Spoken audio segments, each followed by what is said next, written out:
Hey, welcome back to my channel Duct Tape Mechanic and to another episode of my series Free on Facebook. In this video I'm going to show you how to troubleshoot and fix a Whirlpool, Maytag or Kenmore washing machine that's not powering on at all. So if you find this video to be helpful, make sure you subscribe to my channel for more DIY and tinkering videos. So basically this video is going to be applicable to any sort of Whirlpool, Maytag, Amana or Kenmore washing machine that has 6 lights followed by a pause play button right here. Those machines are essentially all the same. So basically what's happening is that you plugged your machine into the wall and you've selected your various settings and you've hit the start and there's nothing. No sensing light, no lights at all. And so basically that means that there's an issue with the main control board. And in this video I'm going to cover 4 diagnostic techniques, real basic techniques you can use to 100% verify that your control board is bad, because this is an expensive part and you do want to verify before you just go ahead and swap it out. So we'll be doing that next. Before we can diagnose the control board, we do need to get access to it. So first thing I did was I unplugged the washing machine. Then I'm going to go back here and I'm going to undo these 3 screws. So 1, 2, and 3. Then after that, what I'm going to do is lift up this top assembly right here by moving it towards myself, then pulling up and going ahead and resting it up against this wall. So I'm going to do all that next, and that's going to give me access to the control panel.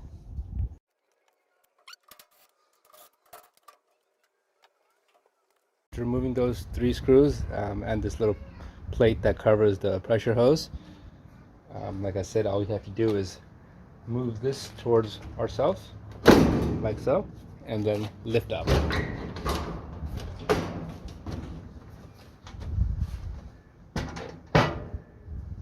we're going to get a flat blade screwdriver and push down on these clips right here.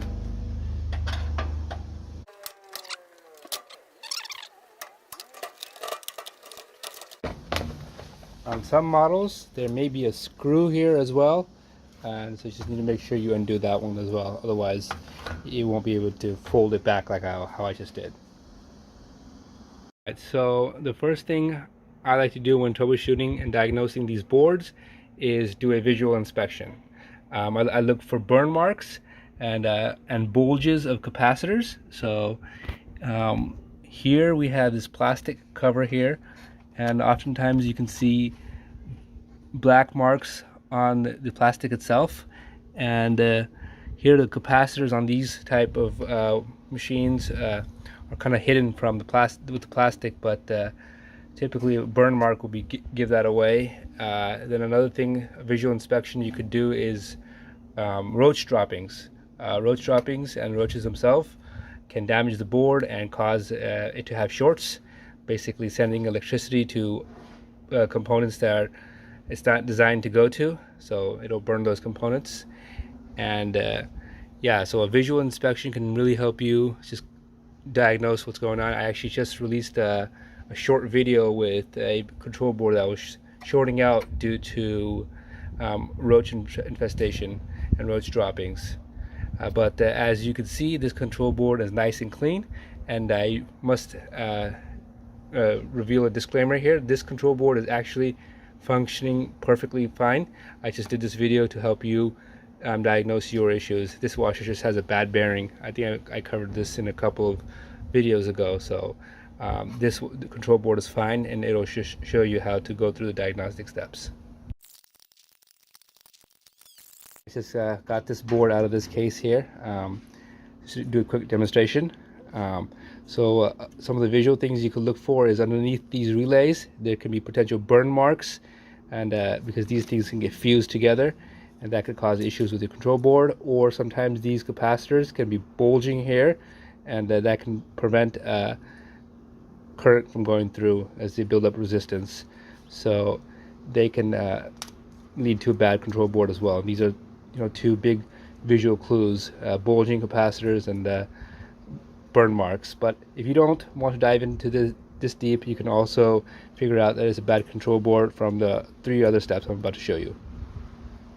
So the next step of diagnosing a bad control board is to look for the diagnostic LED. Now these are designed to help the technician determine if the board is good in a real quick test. It's just basically, if that LED light is on, that shows that at least the processor, the microprocessor inside this control board is working. So as you can see, that LED light is on. So that's the second check we're going to do, is look for a diagnostic light. On most models, it'll be, if this is the front of the washer here, it'll be on the left hand side in that square there. But basically, if you look inside and you see a light that's lit, LED, small LED that's lit up, that's the diagnostic light. If you look inside and there's nothing, that could be an indicator that your microprocessor inside your control board is bad. Now also, if there's no LED light, another thing you can do, which is the third step, is check the input voltage. So we'll be checking to see if we have 120 volts coming in. So that could be an issue with the actual power line here. If you don't have 120 volts coming in, then it has nothing to do with the control board itself. So we'll just go ahead and check that. Alright, so I got my multimeter here. I'm going to put it into AC voltage to check the line voltage that's coming in. So if you're wondering which one of these connections is the line voltage, all you need to do is follow the cable that you just plugged in, which is right here. It's off camera a little bit, but it's right here, and just follows it into the board, and we see that these two wires are the line voltage coming in. So you set your multimeter to AC, then it doesn't matter on which one of these two probes we put in here, but basically you can stick one in there and stick one in there and see if we get 120 volts, which shows us that we get 120 volts. That tells us that everything from the wall to the input of the control board is good. Alright, so that leaves us with the fourth and final diagnostic step, which is an output voltage. Which is, hey, it's converting this. So basically all of the components in this board run on DC voltage. So we're basically going to check a component in here to check if it's getting the appropriate voltage. So basically we're going to come to the plug that says J2. It's a little bit hard to see, but I'm going to try to do my best to help you see it. This is the plug that controls the shifter actuator. If you look back here, that actually says J2. And we're going to check for 13 volts DC between the third and the fourth pin. So that's J2.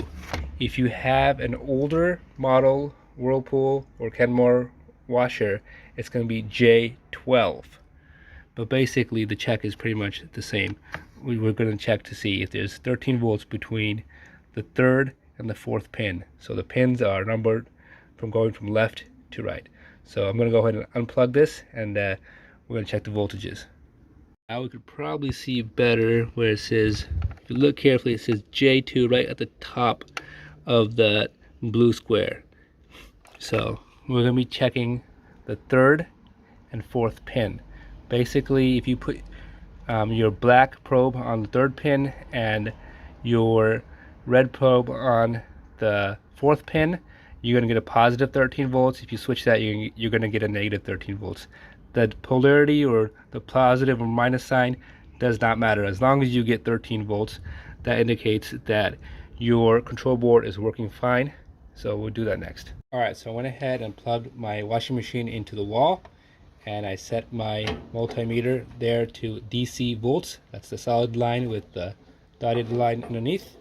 And now I'm going to put the black probe on to the third pin and try to make this so it doesn't slip, and then the red probe on to the fourth pin, and I should get a reading of around 13 volts, 12.9. That's good enough. And if you get a negative 14 or negative 13, that's okay as well. That just indicates that you got your probes reversed.